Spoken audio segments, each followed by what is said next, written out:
I feel called to share this today because recently I took part in training about trauma, informed approach to exercise, and it opened something in me that I cannot ignore.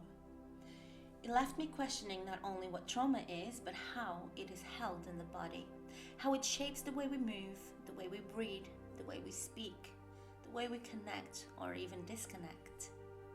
It made me reflect deeply on my own story, the places in me still holding pain, and the path I've walked to make sense of it all. This writing is my response to that awakening, not from a place of theory, but from lived experience, and a deep desire to bring clarity, compassion, and healing to those still finding their way through pain and trauma.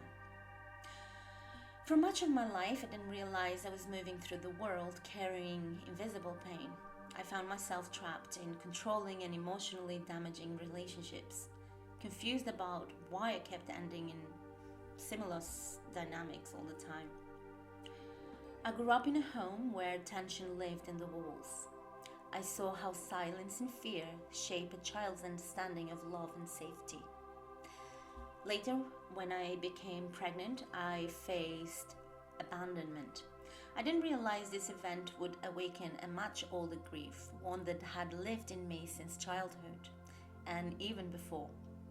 Trauma is not just stored in memory, it lives in the layers of our being. It shapes how we walk into rooms, how we respond to love, how we protect ourselves from pain. In the teachings I've come to study and embody, trauma is seen not only through the lens of the physical and psychological, but also through the emotional and spiritual.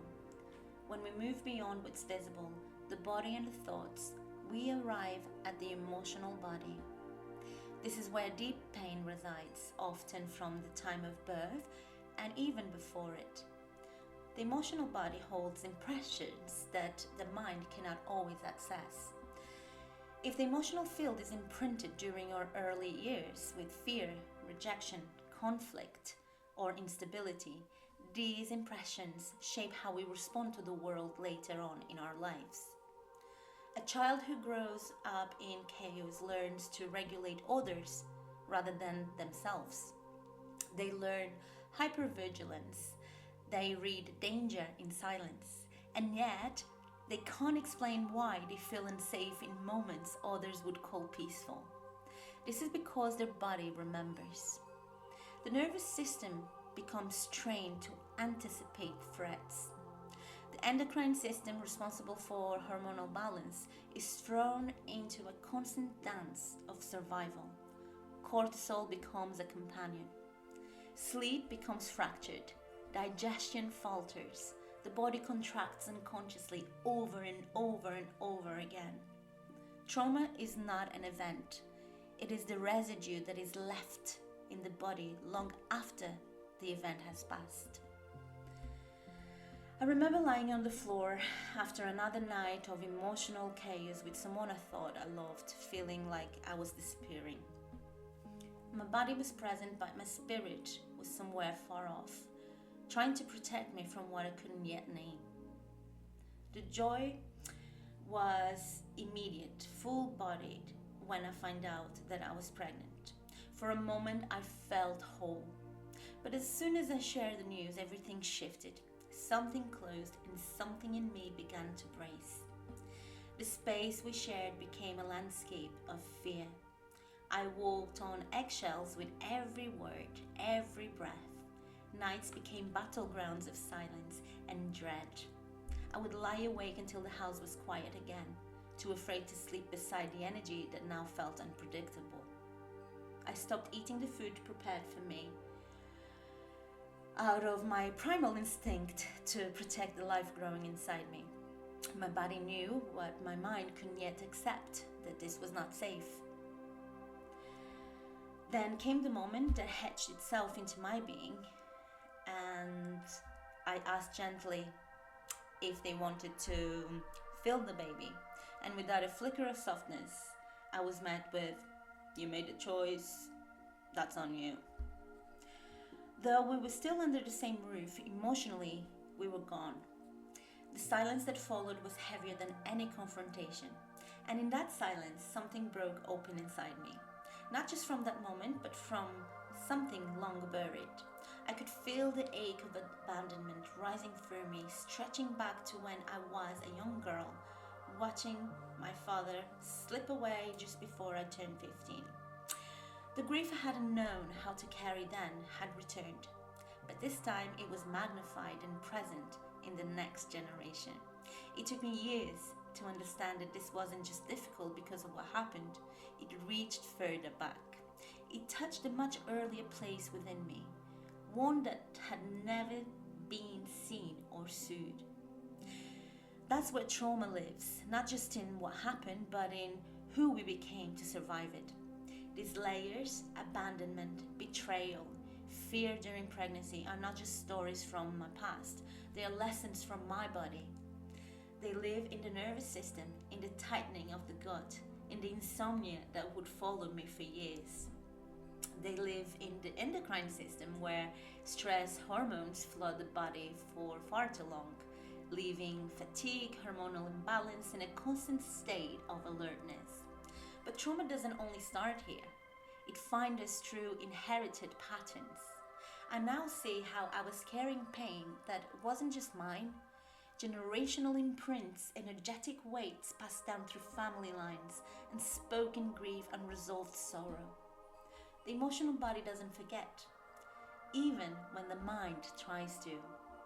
When I began to understand these patterns through the 7-year cycle of human development, I saw how every phase of my life had been shaped by earlier experiences I hadn't recognized. From birth to age 7, the child absorbs everything without filter. From 7 to 14, the emotional body begins forming habits and inner narratives based on early impressions. From 14 onward, the original pain begins repeating itself through different people, different scenes, but always the same core story. The abandonment I felt in my 20s was rooted in my childhood. The fear during pregnancy wasn't new, it was a reenactment of a deep emotional pain my younger self never had a chance to express. Even the field around my body, the subtle space that extends beyond the skin, had been affected. When the human energy field is disrupted by trauma, it creates disharmony that ripples through all layers of life, relationships, health, emotional clarity. Certain techniques allow us to work directly with the field to restore coherence and release blocked emotional frequencies, such as tuning forks. And yet, through all of this, I hold nothing but compassion and gratitude for the pain. I see more clearly now. Those I was entangled with were also shaped by their own early environments. Looking back, I can't imagine how complex it must have been for someone to take on the weight of family life at a young age, perhaps not even out of their own teenage years. As a mother myself, I cannot imagine my own son being placed in that position. And it brings a new level of understanding of sorrow and softness. Pain often makes us act out roles we never consciously chose. I believe many of us, now that we are older, we can begin to understand the weight of these stories, not just from our own perspectives, but also from the places others were never given the chance to grow through. This understanding has been transformational for me. It showed me that trauma is not only something we carry, but also something that we can work with. It is something that we can release with patience and presence. And yet, healing has not been a straight line for me. Some days I still feel the trembling of old fears, the tightening in my gut when I sense disconnection. But now I have tools, now I have understanding, and now I have compassion for the child I was and the woman I've become. And so for anyone going through healing right now, I've been getting a few messages how some of you are feeling disconnected. So I just want you to remember that you are not broken, for you are layered. You are carrying not just your story, but a deeper tapestry of experience, many of which are not yours to begin with. When you begin to unravel those threads with honesty and care, you begin to remember who you really are underneath the trauma. And that remembrance is where freedom begins. And so it is.